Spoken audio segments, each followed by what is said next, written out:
में प्रचार करने के लिए तूफानी दौरे पर हैं। प्रधानमंत्री नरेंद्र मोदी दमोह, गुना और मुरैना में ताबड़तोड़ सभाओं को संबोधित करेंगे और सुबह 11 बजे दमोह में पीएम मोदी की एक जनसभा होनी है। दोपहर 1:30 बजे गुना में चुनावी हुंकार वो भरेंगे और शाम 4 बजे मुरैना में जनसभा को संबोधित करेंगे। तो ये जो आज का चुनाव प्रचार अभियान है, भारतीय जनता पार्टी के पक्ष में होना है। 3 सभाएं बैक टू बैक प्रधानमंत्री नरेंद्र मोदी की होगी। बुंदेलखंड और ग्वालियर चंबल में प्रधानमंत्री नरेंद्र मोदी का एक mega show Bharatiya Janata party के पक्ष में प्रचार करते नजर आएंगे प्रधानमंत्री। क्या बड़ी कोई घोषणा प्रधानमंत्री यहां से कर सकते हैं? भारतीय जनता पार्टी के प्रत्याशी के पक्ष में जब प्रचार करने के लिए प्रधानमंत्री नरेंद्र मोदी पहुंचेंगे तो वो क्या बातें होंगी, कि किन बातों का जिक्र वो मंच से कर सकते हैं। और आपको बताते चलें कि 3 सभाएं उनकी होनी है और तीनों सभाओं में भारतीय जनता पार्टी के विधानसभा चुनाव के प्रत्याशी वहां मौजूद होंगे और उनके पक्ष में प्रधानमंत्री नरेंद्र मोदी प्रचार करते नजर आएंगे। तो ताबड़तोड़ चुनावी दौरा प्रधानमंत्री नरेंद्र मोदी का लगातार वो जिस तरह से प्रचार कर रहे हैं, भारतीय जनता पार्टी के पक्ष में माहौल बने इसके लिए। और आज मंच से क्या कुछ प्रधानमंत्री नरेंद्र मोदी कहने वाले हैं, ये भी देखना महत्वपूर्ण होगा, क्योंकि ये जो जिन जगहों पर प्रधानमंत्री का कार्यक्रम है, ग्वालियर चंबल संभाग, ये वो बड़ा क्षेत्र है जहां पर भारतीय जनता पार्टी की पैनी नजर है। बीजेपी इस पूरे क्षेत्र पर अपना वर्चस्व कायम करना चाहती है। बीजेपी ये इलाका अपने हाथ से नहीं जाने देना चाहेगी और काफी बड़ा महत्व इस ग्वालियर चंबल संभाग का है।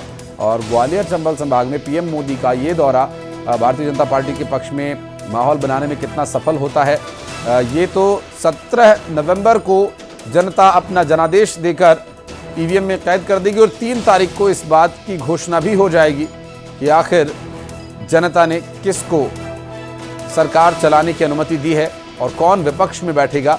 बहरहाल प्रधानमंत्री नरेंद्र मोदी के ये ताबड़तोड़ चुनावी दौरे बीजेपी के चुनाव प्रचार अभियान में, क्योंकि स्टार प्रचारक हैं प्रधानमंत्री, भारतीय जनता पार्टी के जब प्रचारकों की सूची जारी हुई तो सर्वोपरि नाम सबसे पहले प्रधानमंत्री नरेंद्र मोदी का आता है।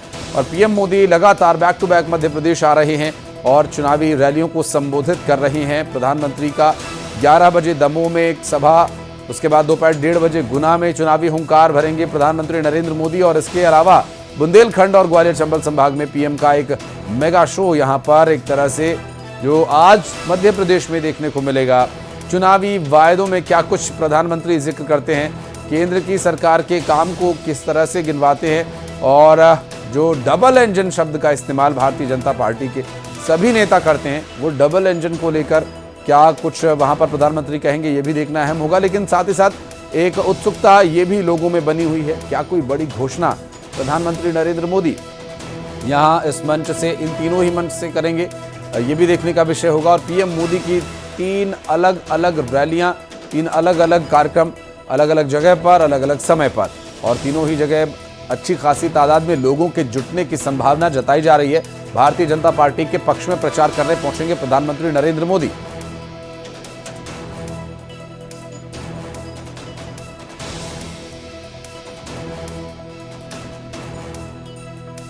चलिए बात करेंगे हमारे सहयोगी वासु चौरे इस वक्त भोपाल से हमारे साथ मौजूद है। मुरैना से अमित शर्मा हमारे सहयोगी मौजूद हैं। भोपाल चलते हैं पहले वासु, आज पीएम मोदी के ताबड़तोड़ दौरे हैं, एक के बाद एक बैक टू बैक शोज, एक तरह से एक बड़ा और तूफानी दौरा पीएम का आज।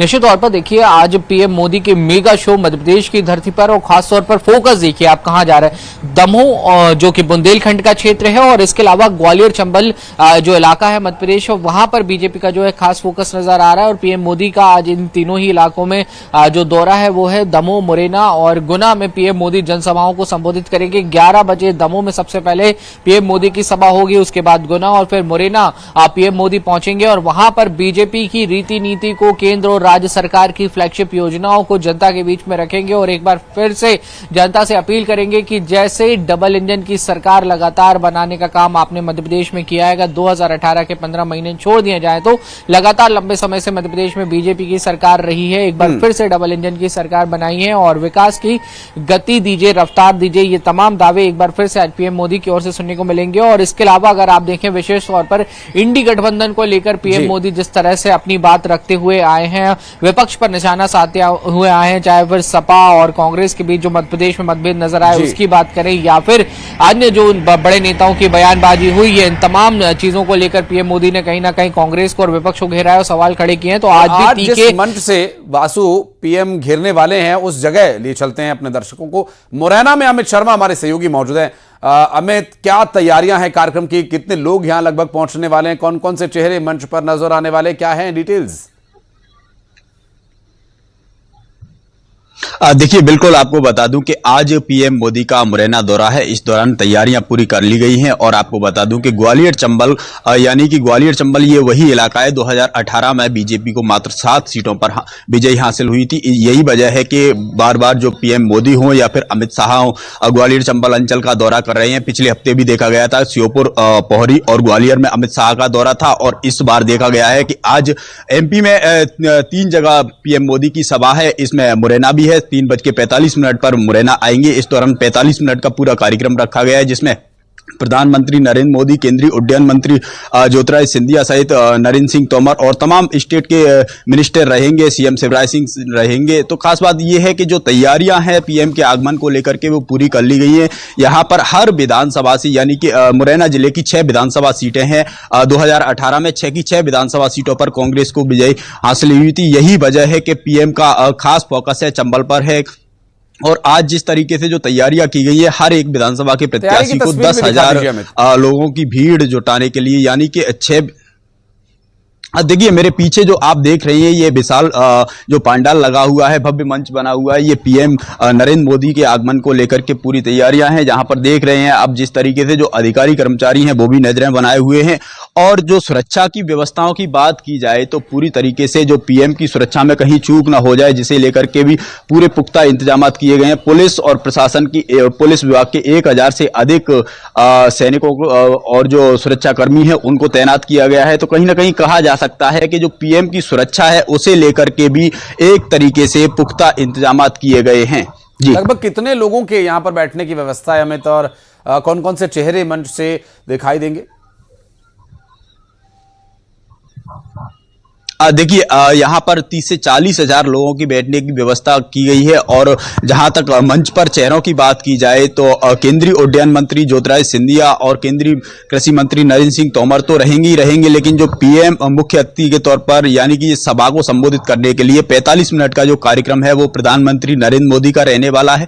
इसके साथ ही कई केंद्रीय मंत्री, चाहे सीएम शिवराज सिंह की बात की जाए या फिर केंद्रीय मंत्री कैलाश विजयवर्गीय की बात की जाए, ऐसे तमाम जो मुख्य अतिथि के तौर पर जो केंद्र के नेता हैं वो मौजूद रहेंगे और प्रदेश के जो जितने भी मंत्री हैं वो मौजूद रहेंगे। खास बात यह है कि जो ग्वालियर संभाग के 16 प्रत्याशी हैं वो भी मौजूद रहेंगे और जो चंबल संभाग के भिंड, मुरैना, श्योपुर के जो 13 प्रत्याशी हैं वो भी मंच पर रहेंगे। जी बिल्कुल वासु, ग्वालियर चंबल संभाग बीजेपी के हिस्से में कम सीटें आई थी पिछले चुनाव के परिणाम में हमने देखा, लेकिन उस वक्त का जो बड़ा चेहरा जिसकी वजह से ये सीटें कम मिली थी अब तो वो बीजेपी के साथ है। क्या फिर भी यहां पर मशक्कत करनी पड़ सकती है बीजेपी को? निश्चित तौर पर देखिए चुनौतियां कहीं कम नहीं हुई हैं, ना बीजेपी के लिए ना कांग्रेस के लिए। और मध्य प्रदेश का जो ये इलेक्शन है, पॉलिटिकल एनालिसिस की बात करें, जो पॉलिटिकल एक्सपर्ट्स हैं उनका भी ये कहना है कि बहुत कांटे का मुकाबला सभी अंचलों में देखने को मिलेगा, चाहे वो ग्वालियर चंबल हो, मालवा हो, निमाड़ हो या बुंदेलखंड का क्षेत्र हो। और इसलिए चाहे बीजेपी हो या कांग्रेस हो, पूरा दमखम जोगती हुई नजर आ रही है।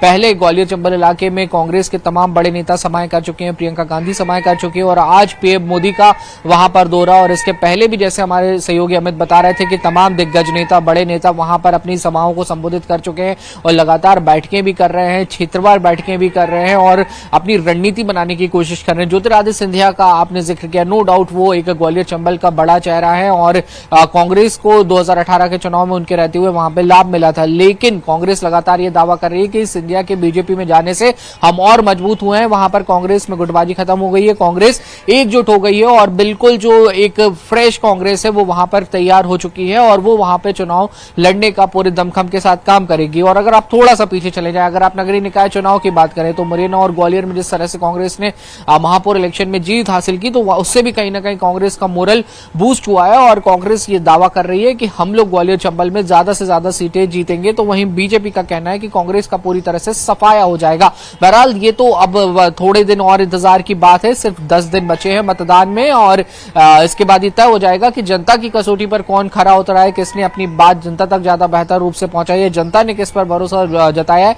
लेकिन कहीं ना कहीं ये कहना गलत नहीं होगा कि जिस तरीके से 2018 में कांग्रेस की सरकार बनी और सरकार गिरने का जो पूरा घटनाक्रम हुआ, उसमें ग्वालियर चंबल की जो राजनीति है उसका कहीं ना कहीं महत्व बढ़ गया और उसी के चलते 2023 के चुनाव में भी ग्वालियर चंबल जो है वो मध्य प्रदेश की राजनीति के केंद्र में एक बार फिर से नजर आ रहा है। तो सबकी निगाहें ग्वालियर चंबल पर हैं और आज पीएम मोदी जब वहां से आ रहे हैं और जनसभाओं को संबोधित करेंगे तो ये जरूर देखने वाली बात होगी कि कितने समीकरण वहां पर जो है ग्वालियर चंबल के बदलते हुए नजर आ सकते हैं। जी बहुत शुक्रिया वासु आपका इस पूरे मामले पर जानकारी देने के लिए। बहुत बहुत शुक्रिया अमित। मैं फिर आपके पास लौटूंगा जब कार्यक्रम शुरू होगा और डिटेल्स आपसे लेते रहेंगे। बहुत बहुत शुक्रिया।